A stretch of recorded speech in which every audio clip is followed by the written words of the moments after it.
Hey everyone, ready for our next Phantom Tollbooth chapter? Chapter 14, The Dodecahedron Leads the Way. Up ahead, the road divided into three, and as if in reply to Milo's question, an enormous road sign pointing in three directions stated clearly, Digitopolis, 5 miles, 1,600 rods, 8,800 yards, 26,400 feet, 316,800 inches, 633,600 half inches, and then some. Let's travel by miles, advised the humbug. It's shorter. Let's travel by half inches, suggested Milo. It's quicker. But which road should we take? Asked Tok. It must make a difference. As they argued, a most peculiar little figure stepped nimbly from behind the sign and approached them, talking all the while. Yes, indeed it does. Certainly, yes, yes. It does make a difference, undoubtedly. He was constructed. That's really the only way to describe him. He was constructed or made of a large collection of lines and angles connected together into one solid, many-sided shape. Somewhat like a cube. You can picture a cube, right? Now imagine that cube had all of its corners cut off. And then all of its corners were cut off again. Each of the edges was neatly labeled with a small letter, and each of the angles was labeled with a large letter. He wore a handsome beret on top, and peering intently from one of his several surfaces was a very serious face. When he reached the car, the figure doffed his cap and recited in a loud, clear voice, "My angles are many, my sides are not few. I'm the dodecahedron, who are you?" What's a dodecahedron? Yes, said Milo. What's a dodecahedron? Inquired Milo, who was barely able to pronounce the strange word. See for yourself, the dodecahedron said, turning around slowly. A dodecahedron is a mathematical shape with 12 faces. And just as he said it, 11 other faces appeared, one on each surface. And each one had a different expression. I'm usually all at once, he confided. Pardon me. I'm usually one at a time, he confided, as all but the smiling face disappeared again. It saves wear and tear. What are you called? Milo, said Milo. That's a strange name, the dodecahedron said, changing his smiling face to a frowning one. And you only have one face? Is that bad? Asked Milo, making sure that his face was still there. Well, you'll soon wear it out if you use it for everything, replied the dodecahedron. Now, I have one face for smiling, one for laughing, one for crying, one for frowning, one for thinking, one for pouting, and 6 more in addition. Is everyone with one face called a Milo?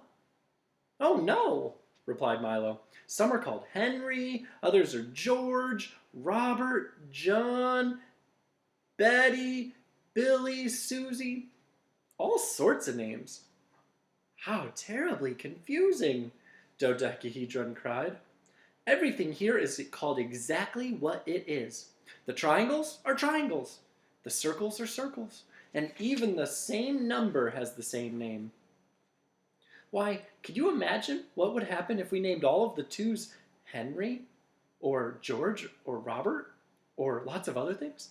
You'd have to say, Robert plus John equals 4. And if the 4s were Albert, things would be hopeless. I never thought of it that way, Milo admitted. Well, then I suggest you begin thinking about it at once. admonished the dodecahedron with his admonishing face. For here in Digitopolis, everything is quite precise. Then perhaps you can help us decide which road to take, said Milo. By all means, Dodecahedron replied happily. There's nothing to it. If a small car carrying 3 people at 30 miles an hour for 10 minutes along a road 5 miles long at 11:35 in the morning starts at the same time as 3 people who've been traveling in a little automobile at 20 miles an hour for 15 minutes on another road exactly twice as long as 1/2 the distance of the other, while a dog, a boy, and a bug traveled an equal distance in the same time, or the same distance in an equal time along a third road in mid-October, then which one arrives first, and which is the best to go? 17! Shouted the humbug, scribbling furiously on the piece of paper trying to do the math problem. I'm not sure, Milo stammered after several minutes of frantic figuring with paper and pencil. You'll have to do better than that, scolded the dodecahedron, or you'll never know how far you've gone or whether or not you've gotten there. I'm not very good at math problems, admitted Milo. What a shame, sighed the dodecahedron. They're so very useful. Why, did you know that a beaver, 2 feet long, with a tail 1.5 feet long, can build a dam 12 feet high and 6 feet wide in 2 days? So, all you would need to build the Boulder Dam is a beaver 68 feet long and with a 51-foot tail. Where are you going to find a beaver that big? Grumbled Humbug, as his pencil point snapped. I'm not sure. I don't know, Dodecahedron replied. But if you did, you'd certainly know what to do with that beaver. That's absurd, objected Milo, whose head was spinning from all the numbers and all the questions. That may be true, Dodecahedron acknowledged, but it's completely accurate. And as long as the answer is right, who cares if the question is wrong? If you want sense, you'll have to make it yourself. All 3 roads arrive at the same place at the same time, interrupted Talk, who had been patiently doing the first problem. Correct! Shouted the dodecahedron, and I will take you there myself. Now, you can see how important problems are. If you hadn't done this one properly, you might have gone the wrong way. I can't see where I made my mistake, said Humbug, frantically rechecking his math problems. But if all the roads arrive at the same place at the same time, then aren't they all the right way? Asked Milo. Certainly not, Dodecahedron shouted, glaring from his most upset face. They're all the wrong way. Just because you have a choice, it doesn't mean that any of them has to be right. He walked to the sign and quickly spun it around 3 times. As he did, the 3 roads vanished, and now a new one suddenly appeared, heading in the direction that the sign now pointed. Is every road 5 miles from Digitopolis? Asked Milo. I'm afraid so, the dodecahedron replied, leaping into the back of the car. It's the only sign we've got in Digitopolis. The new road was quite bumpy and full of stones, and each time they hit one, the dodecahedron bounced into the air and landed on one of his faces. Sometimes he landed with a sulk, or a smile, or a laugh or a frown, depended on which face he landed on. We'll soon be there, he announced happily after one of his short flights. Welcome to the land of numbers. Doesn't look very inviting, the bug remarked, for as they climbed higher and higher, not a tree or a blade of grass could be seen anywhere. Only the rocks remained. Is this the place where numbers are made? Asked Milo as the car lurched again, and this time the dodecahedron sailed off down the mountainside, head over heels and grunt over grimace, until he landed sad side up at what looked like the entrance to a cave.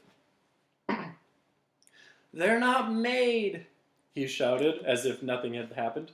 You have to dig for them. Don't you know anything at all about numbers? Well, I don't think they're very important, snapped Milo, too embarrassed to admit the truth. Not important! Roared the dodecahedron, turning red with fury. Could you have tea for two without the two? Or 3 blind mice without the 3? Would there be 4 corners of the earth if there weren't a 4? And how would you sail the 7 seas without a 7?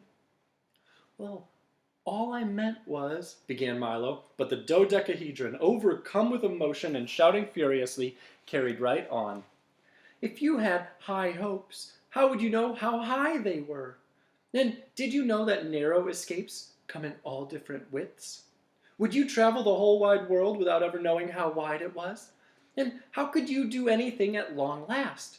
He concluded, waving his arms over his head, without knowing how long the last was. Why, numbers are the most beautiful and valuable things in the world. Just follow me and I'll show you. He turned on his heel and walked off into the cave. Come along, he shouted from the dark hole. I can't wait for you all day. And in a moment, they'd followed him into the mountain. It took several minutes for their eyes to become accustomed to the dim light, and during this time, strange scratching, scraping, tapping, scuffling noises could be heard all around. Put these on, instructed the dodecahedron, handing each of them a helmet with a flashlight attached to the top. Where are we going? Whispered Milo, for it seemed like the kind of place in which he whispered. We're here, he replied with a sweeping gesture. This is the numbers mine. Milo squinted into the darkness and saw for the first time that they had entered a vast cavern, lit only by a soft, eerie glow from the great stalactites which hung from the ceiling. Passageways and corridors honeycombed the walls and wound their way from floor to ceiling, up and down the sides of the cave. And everywhere he looked, Milo saw little men no bigger than himself, busy digging and chopping, shoveling and scraping, pulling and tugging, and they were tugging carts full of stone from one place to another. Right this way, instructed the dodecahedron, and watch your step. As dodecahedron spoke, his voice echoed and re-echoed again, mixing its sound with the buzz of activity all around them. Tok trotted along next to Milo, and the humbug stepped carefully behind. Whose mine is this? Asked Milo, stepping around 2 of the loaded wagons. By the 4,827,659 hairs on my head, it's mine, of course, bellowed a voice from across the cavern, and striding toward them came a figure who could only have been the math magician. He was dressed in a long, flowing robe covered entirely with complex math equations and a tall, pointed cap that made him look very wise. In his left hand, he carried a long staff with a pencil point at one end and a large rubber eraser at the other. It's a lovely mine, apologized the humbug, who was always intimidated by loud noises. It's the biggest number mine in the kingdom, said the math magician proudly. Are there any precious stones in it? Asked Milo excitedly. Precious stones? He roared, even louder than before. And then he leaned over toward Milo and whispered softly, By the 8,247,312 threads in my robe. I'll say there are. Look here. He reached into one of the carts and pulled out a small object, which he polished vigorously on his robe. When he held it up to the light, it sparkled brightly. But that's a 5, objected Milo, for that most certainly was what it was. Exactly, agreed the math magician, as valuable a jewel as you'll find anywhere. Look at some of the others. He scooped up a great handful of stones and poured them into Milo's arms. They included all the numbers from 1 to 9, and even an assortment of zeros. We dig them and polish them right here, volunteered the dodecahedron, pointing to a group of workers busily employed at the buffing wheels. And then we send them all over the world. Marvelous, isn't it? They are exceptional, said Tok, who had a special fondness for numbers. So that's where numbers come from, said Milo, looking in awe at the glittering collection of numbers. He returned them to the dodecahedron as carefully as he could, but as he did, one dropped to the floor with a smash and broke in two. The humbug winced, and Milo looked terribly worried. "Oh, don't worry about that," said the math magician as he scooped up the two pieces. "We use the broken ones for fractions." "Haven't you any diamonds or emeralds or rubies?" asked the humbug irritably, for he was quite disappointed in what he'd seen so far. "Yes, indeed," the math magician replied, leading them to the rear of the cave. "Follow me." There, piled in enormous mounds that reached almost to the ceiling of the cave, were not only diamonds and emeralds and rubies, but also sapphires, amethyst, topaz, moonstones, and garnets.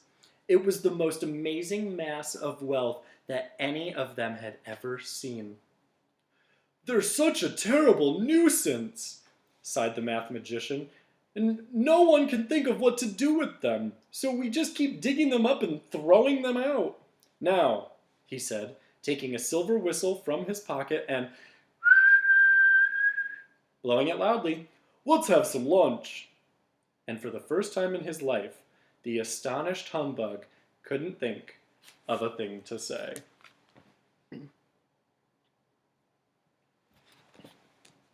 And that is the end of chapter 14. And what a place Digitopolis sounds like. Almost even more confusing than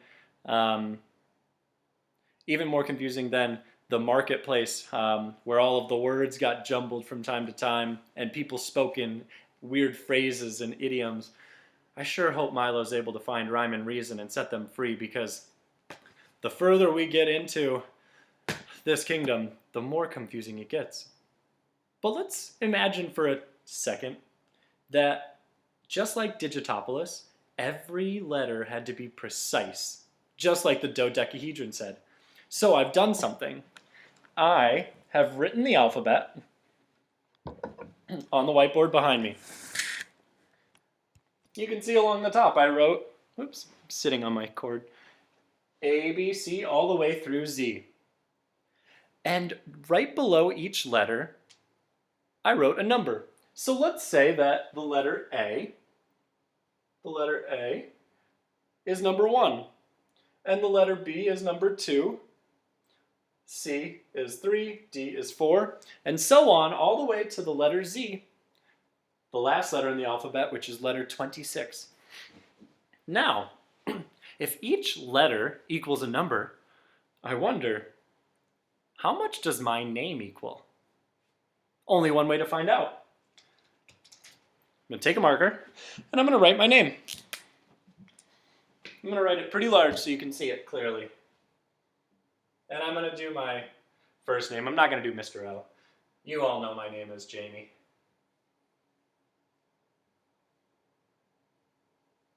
All right. Now I want to see how much this equals. So, the letter J, 10. The letter A, that's a 1. Plus the letter M, 13, right in the middle of the alphabet. The letter I, that's a 9. And the letter E, a 5.